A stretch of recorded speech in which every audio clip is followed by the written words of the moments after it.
Good morning class 5। मैं Mrs Pooja Singh Lalbagh girls inter college की ओर से इस यूट्यूब चैनल पे आप लोगों का स्वागत करती हूँ। बेटा आपका चैप्टर 2 है लोभ का पर्दा। इसमें स्टोरी है एक राजा की और एक किसान की, व्यापारी की। देखिए इसमें क्या बताया गया है इस स्टोरी में, मैं उसका सार बता देती हूँ आप लोगों को, बाकी आप लोग इसको पढ़ेंगे। कि एक राजा थे, राजा संग्राम सिंह।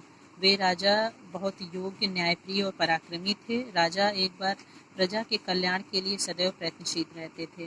राजा बहुत प्रेम करने वाला था अपनी प्रजा को।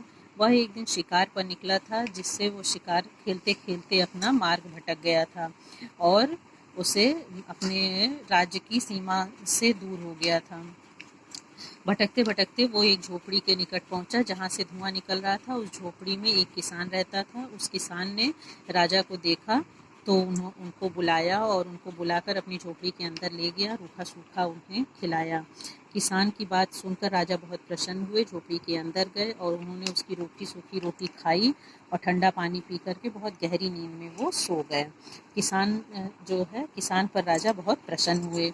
वो दूसरे दिन जब अपने क्षेत्र में गए, अपने राज्य में चले गए, वापस लौट गए, तो उन्होंने उस किसान को वहां जाकर के अपने सैनिकों से, अपने सिपाहियों से उनको बुला भेजा और राजा उसको बुला करके अपने सिपाहियों से कहा कि किसान जहाँ भी है उसको बुला करके ले आइए। और ला करके राजा ने राज दरबार में उसकी बहुत स्वागत सत्कार किया और बहुत कुछ दे करके उसको विदा कर दिया।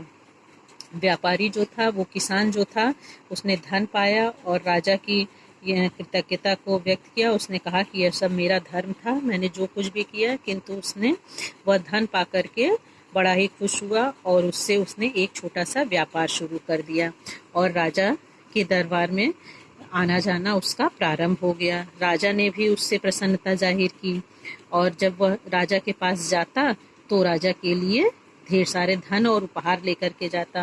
राजा खुश हो जाते और उसको बहुत सा धन वापस करते थे, देते थे।